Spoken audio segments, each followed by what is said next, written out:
Panorama group, जो सोचता है वो करता है। कि लोकतंत्र की पूरी संचालन में जो मीडिया की जो भूमिका रही है वो सर्वोपरि माना गया है। कोई भी लोकतांत्रिक व्यवस्था एक निष्पक्ष मीडिया के बिना संचालित हो ही नहीं सकता। आप देख रहे हैं मेरे साथ राष्ट्रीय जनता दल के प्रवक्ता सुबोध मेहता जी भी हैं और याचिकाकर्ता जो पूरे बिहार में मतदाता पुनर्निरीक्षण का जो कार्यक्रम जो चल रहा है, जो नियमों के विरुद्ध चल रहा है, उसके याचिकाकर्ता राजीव रंजन कुशवाहा जी भी साथ बैठे हुए हैं। सुप्रीम कोर्ट में याचिकाकर्ता के आधार पर, राष्ट्रीय जनता दल की याचिका के आधार पर एक बहुत साफ सुप्रीम कोर्ट के निर्देश देने के बावजूद भी जिस नोटिफिकेशन 24 जून 2025 के जिस नोटिफिकेशन को राष्ट्रीय जनता दल और इंडिया ब्लॉक के द्वारा जो चुनौती दिया गया था सुप्रीम कोर्ट में, और सुप्रीम कोर्ट के द्वारा दिए गए निर्देश के बावजूद उसमें एक भी चिट्ठी में या तो उस चिट्ठी को विड्रॉ नहीं किया गया इलेक्शन कमीशन के द्वारा, ना ही उसको संशोधित किया गया। इससे जाहिर है कि इलेक्शन कमीशन सुप्रीम कोर्ट और संवैधानिक व्यवस्था को नहीं मानने को तैयार है। दुखद बात यह है कि इस आलोक में मीडिया के बंधु, बिहार में कई मीडिया के बंधुओं ने जब इस गड़बड़ी को चुनाव आयोग के द्वारा जो संचालित किया जा रहा है पुनरीक्षण, उसके जब गड़बड़ियों का जो ब्यौरावार जब दिखाने का प्रयास किया गया, तो मीडिया को धमकाने के लिए इलेक्शन कमीशन के तरफ से क्रिमिनल केस दर्ज कर दिया गया।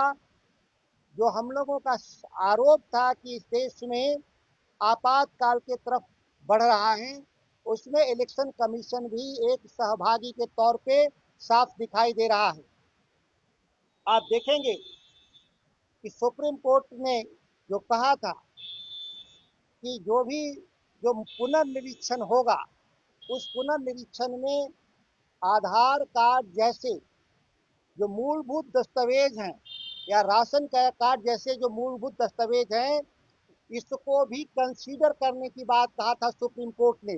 लेकिन चुनाव आयोग की अहमन्यता देखिए कि सुप्रीम कोर्ट के निर्देश के बावजूद भी आज तक अपने नोटिफिकेशन में, प्राथमिक नोटिफिकेशन में बदलाव नहीं लाना सुप्रीम कोर्ट के अधिकार को भी चुनौती देने के समान मैं मानता हूं।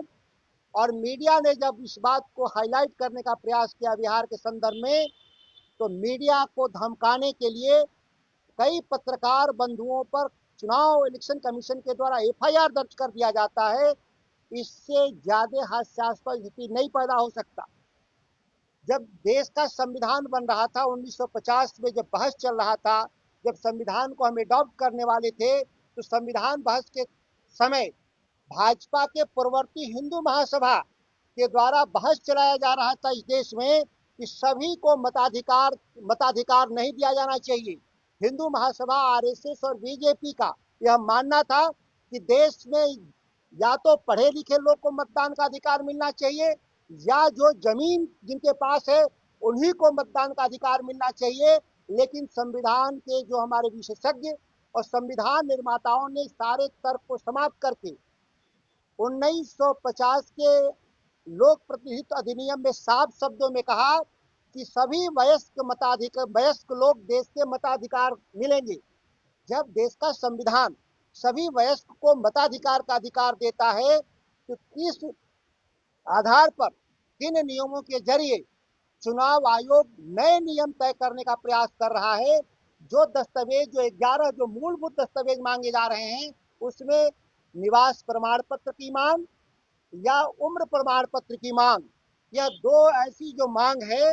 निवास प्रमाण पत्र में भी मांग कहा जा रहा है कि यह जिसके पास जमीन होगा उसी को मान्य होगा। ये मूलभूत 11 उनके दस्तावेजों में से शामिल है। तो फिर आधार कार्ड की देने की जरूरत क्या थी? राशन कार्ड एक महत्वपूर्ण दस्तावेज है लोगों के पास। बिहार के बारे में सभी लोग को जानकारी है कि बिहार में मात्र 24% मात्र हाई स्कूल पास हैं। जो डेट ऑफ सर्टिफिकेट मांग रहे हैं, केवल 24% लोगों के पास बिहार में मात्र सर्टिफिकेट है, 76% लोगों के पास नहीं है।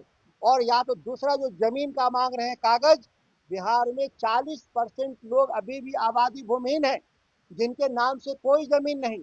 और यह तमाम विषय जो है, नागरिकता जांच का अधिकार चुनाव आयोग को नहीं दिया गया था, यह गृह मंत्रालय का काम है।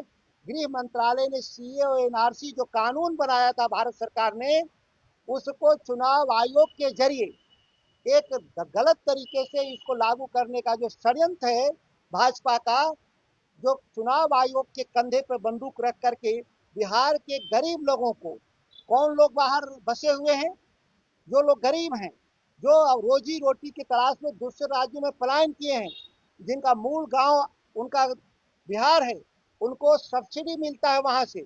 जो लोग गरीबी रेखा के नीचे लोग रहने वाले हैं, जिनका आधार कार्ड से राशन कार्ड अटैच है, उन्हीं को पैसा मिलता है। या वृद्धा पेंशन का सवाल हो, जितनी भी सरकार की सुविधाएं हैं उनको बिहार के जरिए मिलता है, और रोजी रोटी की तलाश में दूसरे राज्य में हैं, चुनाव के वक्त वापस आते हैं। ऐसे लोगों को भारतीय जनता पार्टी वोट देने के अधिकार से मरहूम करने के लिए सबसे महत्वपूर्ण है कि इस पूरे जब खुलासे के बाद, जब मीडिया के बंधुओं के द्वारा जब खुलासा किया गया, तो इसके आवाज को दबाने के लिए मीडिया के बंधुओं पे एफआईआर दर्ज कर दिया जाता है। इतना ही नहीं, सुप्रीम कोर्ट ने जो एफिडेविट मांगा है कि 26 तक हमको आप दीजिए, इलेक्शन कमीशन के जो अधिकारी और कर्मचारी हैं, उनका स्पष्ट निर्देश गया है कि 18 तारीख तक आप सभी फॉर्म को अपलोड कर दें। मैं दावे के साथ कर रहा हूं एक सांसद के हैसियत के नाते कि 5% से भी कम लोगों का दस्तावेज लिया गया है। 95% जो दस्तावेज लिए गए हैं उनकी मैं बात कर रहा हूं, उसमें 95% लोगों के दस्तावेज नहीं लिए गए हैं। बीएलओ के द्वारा फर्जी तरीके से फॉर्म भर करके अपलोड किया जा रहा है। जाहिर है कि जो बीएलओ जिसका नाम काटना चाहता है, उसका फॉर्म गलत तरीके से अपलोड किया जा रहा है। जबकि शुरू में ही निर्देश था इलेक्शन कमीशन के द्वारा कि जो फॉर्म भरे जाएंगे सत्यापन के लिए, वो 2 कॉपी में होगा। एक कॉपी सरकार के पास, इलेक्शन कमीशन के पास होगा, एक प्रति पावती मतदाता के पास होगा। लेकिन पूरे बिहार में 1% भी अगर इलेक्शन कमीशन साबित कर देगा कि पावती पत्र दिया है, तो हम लोग मानेंगे कि इलेक्शन कमीशन ईमानदार रुख अख्तियार किया है।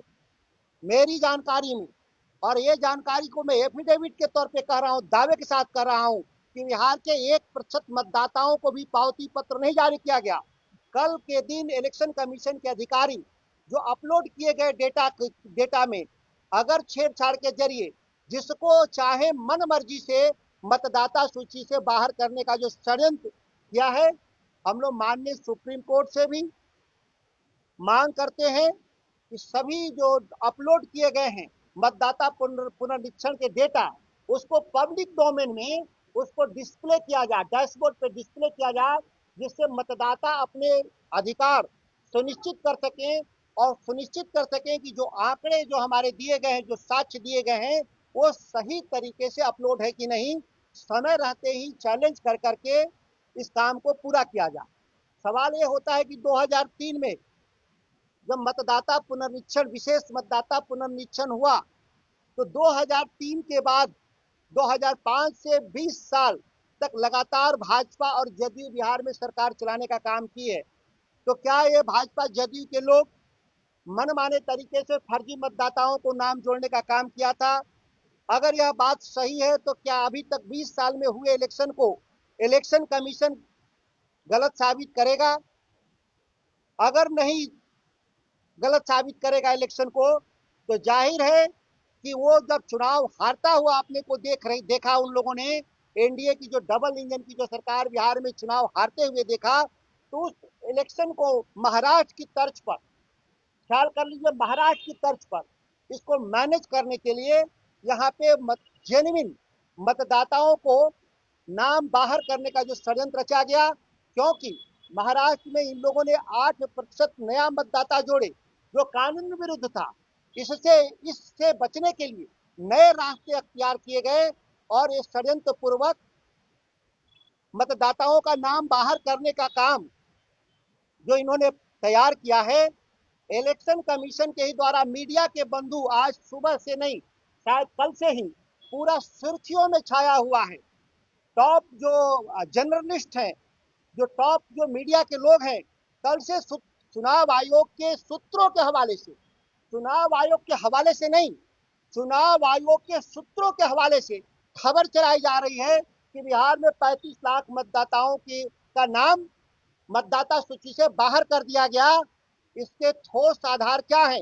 जब सुप्रीम कोर्ट एक बार कह चुका है कि कोई भी संशोधन मतदाताओं के मतदाता सूची में संशोधन सुप्रीम कोर्ट के सहमति से, बिना सहमति के बगैर ऐसा नहीं होगा, तो किस आधार पर मीडिया के एक धड़ा के द्वारा लगातार यह बात फैलाई जा रही है बिहार में कि 35 लाख मतदाताओं का नाम काटे जा रहे हैं। जब मतदाता सूची में सरकार इलेक्शन कमीशन के द्वारा हेराफेरी के एविडेंस के बाद भी जब पत्रकारों पे एफआईआर दर्ज हुआ, तो ये फर्जी जो खबरें चलाई जा रही हैं सूत्रों के जरिए, या फिर इलेक्शन कमीशन खुलकर आए और देश के आम जनमानस के सामने घोषणा करे कि नहीं 35 लाख मतदाता सूची में नाम काटा जाएगा।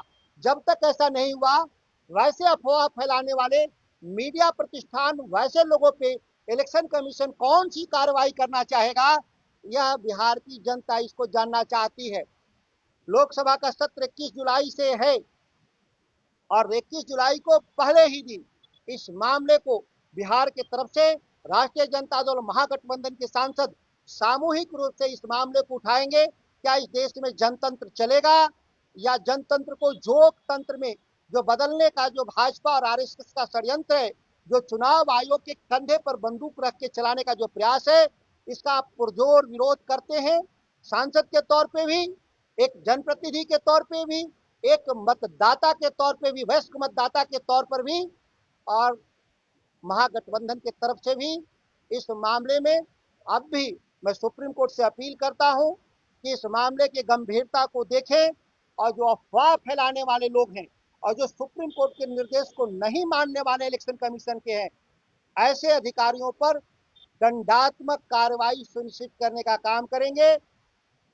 पार्लियामेंट का सत्र में इस मामले को हम लोग प्रमुखता से उठाएंगे कि क्या इस देश में लोकतंत्र रहेगा कि चुनाव आयोग के कंधे पर रखकर आरएसएस और भाजपा अघोषित रूप से जिस आपातकाल की चर्चा हम लोग किए थे, जो संविधान जो बदलने की बात किया था उन लोगों ने, वो अघोषित रूप से संविधान बदलने का एक षड्यंत्र के रूप में हम लोग देखते हैं।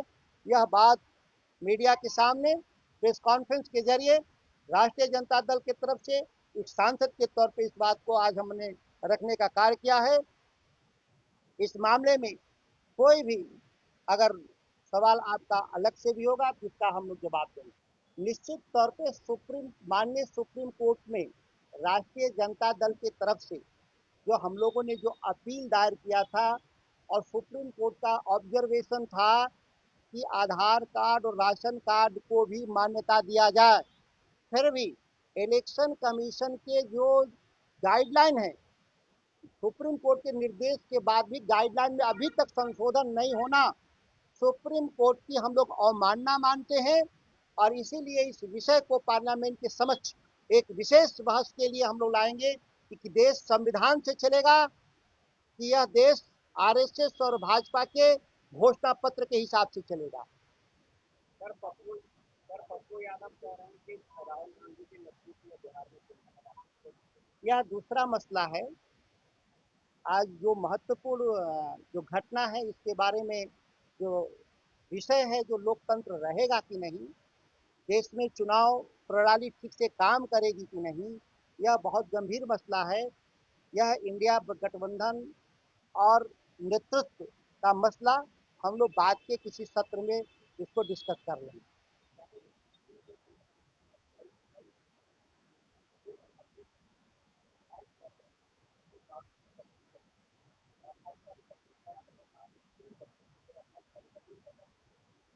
सुप्रीम कोर्ट के दिए गए निर्देश का अगर पालन हुआ होता तो मीडिया के सामने आज हम लोग को प्रस्तुत नहीं होना पड़ता। निर्देश के बावजूद भी 24 जून को जो नोटिफिकेशन है उसमें अभी तक संशोधन नहीं हुआ। ये जाहिर करता है कि सुप्रीम कोर्ट के मामला सुप्रीम कोर्ट का अवमानना और सुप्रीम कोर्ट के दिए गए टाइमलाइन को मजाक बना देना। और दूसरी बात, 35 लाख मतदाताओं के मतदाता सूची से नाम काट दिए जाएंगे, यह कहां से आंकड़े आए?